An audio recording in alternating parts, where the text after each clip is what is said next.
Hey, this is Dr. Campbell. And so today I wanted to talk about what school leadership training will help students of color. New York City Public School Chancellor Richard Carranza has taken on the bold challenge of providing school leadership training as an effort to help students of color.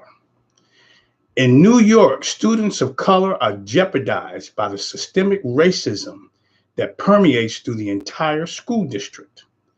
The chancellor has implemented racial bias training that has angered administrators, teachers, and parents. The chancellor believes that targeting a white supremacy culture among school administrators is a best practice.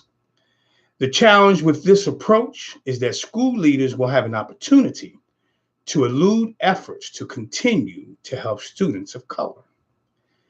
Attacking the value systems of school leaders who are accused of racism can only result in a continued dysfunctional New York City public school district. The type of school leadership training that will help students of color the most are characteristics associated with feminist and social justice leadership. Feminist leaders create child-centered schools by ensuring staff members treat students with respect and dignity.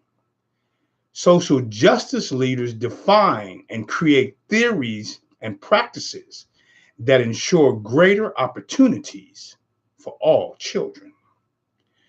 School leadership training that develops a social justice perspective will begin with the creation of a shared vision that ensures greater opportunities for all children.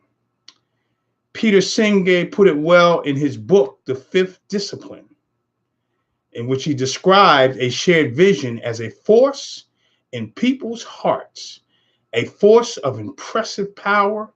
At its simplest level, a shared vision is the answer to the question, what do we want to create?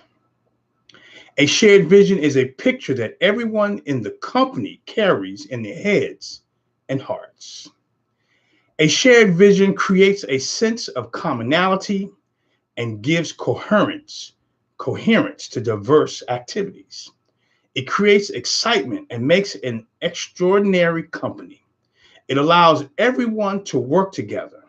It creates a common identity and a sense of purpose. It encourages new ways of thinking and acting. It gives courage and fosters risk-taking and experimentation. Basically, without a shared vision, the vision that Chancellor Carranza spent time creating is pointless and meaningless. And without a shared vision, the learning organization cannot exist. According to Peter Senge, learning organizations are organizations where people continually expand their capacity to create the results that they desire. When new and expansive patterns of thinking are nurtured, where collective aspiration is set free, and where people are continually learning to see the whole together.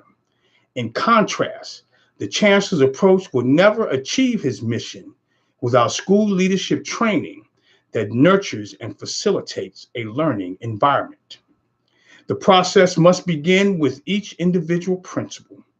The chancellor should have solicited from each principal their vision for ensuring greater opportunities for each child.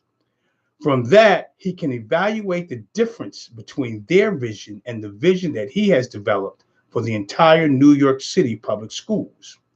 This provides an opportunity to develop a customized school leadership training program for all principals.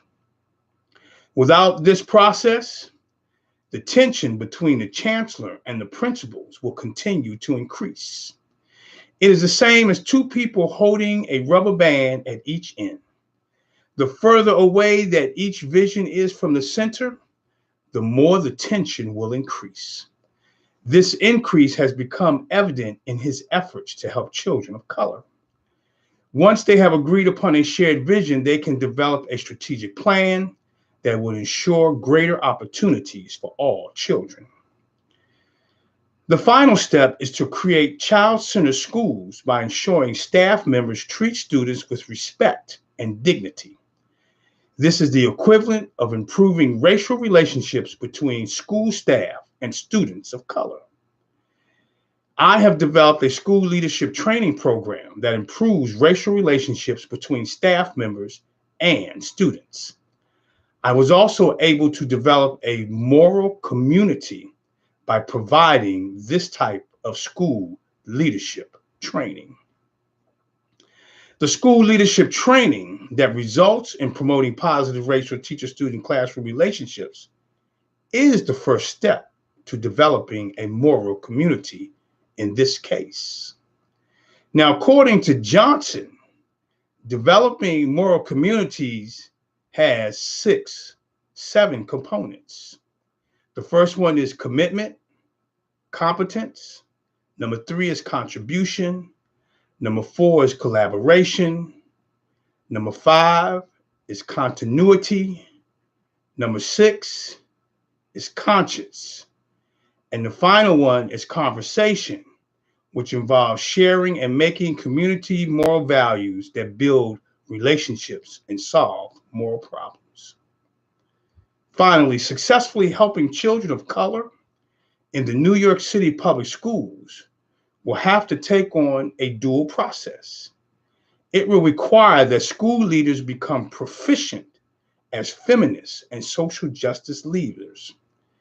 Given the present top-down process in place, the only recourse for a successful transition is the prescribed school leadership training. This is Dr. Campbell. You can get additional information on our website at www.positiveracialrelationships.com. And of course, if you want to talk about it, you can call me on my direct line at 856-566-3267. Have a great day, and thank you very much.